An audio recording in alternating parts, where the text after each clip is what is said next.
Yeah, Uncharted 4 is a very big game, and there's a lot of cool moments. Early on, when Nate and Elena are on the couch and they get to play the video game, that was a really special moment for us at Naughty Dog. For me, it was particularly interesting because I didn't think it was going to happen. We had planned there was going to be some sort of video game, some sort of contest for the dishes, and we had actually thought about it being Crash Bandicoot, but dismissed the idea, thinking, okay, it wouldn't be possible. Activision's never going to agree to it, and it's not our IP anymore. And we had designed a whole another character, and we knew that it had to have some running and jumping because there's that joke that Drake told. You don't even know what it's called. I don't need to know what it's called. I've seen you play. It's right. Jumping and running, and I have a natural talent for that. So yeah, our concept artists had planned out this adventure guy, and it was going to be just sort of a generic action game, some sort of like a Temple Run type game, and we just on a whim said, well, why don't we just reach out and see how it goes? And we actually even talked to Sean Layden, and he's like, we got this relationship going on now with Activision and Call of Duty and PlayStation, so maybe they'll be up for it. And sure enough, they agreed right away. It was not even a challenge. So we got to get that in, and that was pretty special. What is that thing, a fox? A bandicoot. Looks like a fox. It's like a fox in jeans. We actually dug out our last copy of Crash Bandicoot in the original wrapped seal plastic to open it up and put it in the game machine and actually see does it feel the same way, and what does the boot up sounds like, and it was pretty interesting because back then that was an entire game, and it took like a couple of years at least of a team of people working on it, and of course we were able to dig up some of the old assets and get a head start, but just one scripter recreated that entire thing in our engine, part of one of his small tasks amongst many in the game. So the game development tools have come a long way since then. We have the ability at the office when people are play testing the game to actually watch them with a little webcam and get their reactions. And anytime somebody was getting close to the Crash Bandicoot section, I'd always stop what I was doing and just watch, just to sort of see what their reaction was. I have a lot of favorite moments from Uncharted 4, but I probably can't narrow it down to just one. But obviously the big chase in Madagascar is kind of like a distillation of everything that we were trying to do with the set pieces, blending our mechanics with these really crazy cinematic moments that you were like fully in control of. We had never done anything even remotely that complex before. Just knowing how many people it took to bring that to life and put together in a relatively short period of time, and it's probably the craziest set piece we've ever done. So whenever I play that, it's so fun, and it's on the stick. So super proud of that. I really liked getting busted by Elena, the emotional struggle there, the putting down of Sully there. Sully has an affection for Elena, and you saw it. You saw him go in her defense. It's like, what are you doing? He cares deeply for Nathan, and to see that he's so upset and he just, he's not in the mood to talk to, that Sullivan becomes also an antagonist in the scene. I think I might be able to handle... Hey, you want to be helpful, Sullivan? Go keep an eye on her. He apologizes to Elaine. He's like, I'm sorry. Yeah. I'm sorry. He was kind of supposed to be out there looking out for Nate, and he even gets caught up in that adventure as well. One, it's written really well, so that's the first thing. And to get that honest performance out of the actors, they did an amazing job. It just all came together in this epic scene. And it's the context too of it. The idea from the beginning of that whole moment was to have the highest high kind of the whole game, the biggest set piece, the craziest thing that you're gonna do, that you're gonna completely forget about Elena, completely forget about your obligations. As a player, you feel elated, you feel the emotion of Drake getting pulled back in, and then it all comes, pivots and you on forget. That moment. Yeah. Right? So you forget as well.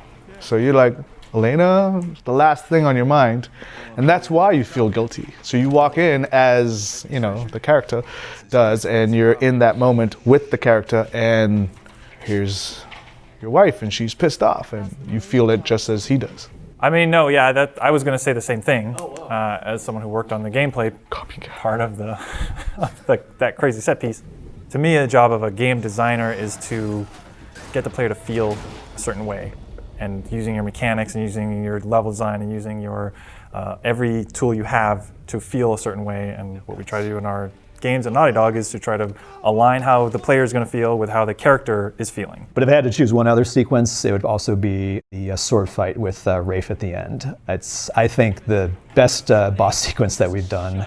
It was something that came together astoundingly last minute in comparison to everything else. And that was one of those things where you're near the end and you see how much work there is still left to do, and you're thinking, oh my God, are we going to pull this off? And I actually didn't see it until it was almost finished. And the flaming ship and the sound effects and the music, the team just really pulled it off, and it just blew me away. With that sword fight, I heard that one of the big regrets is that you didn't have time to implement the kind of tease of it in the flashback sequence.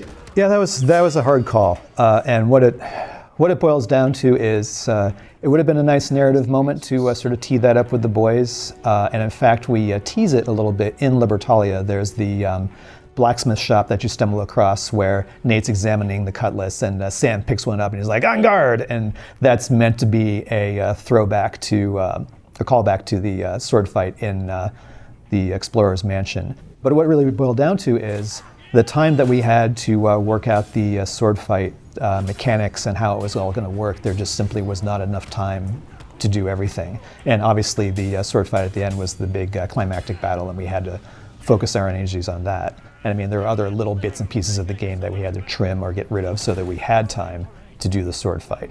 Sometimes you have to make tough calls about what you keep and what you cut. And unfortunately, that was probably the hardest cut of all.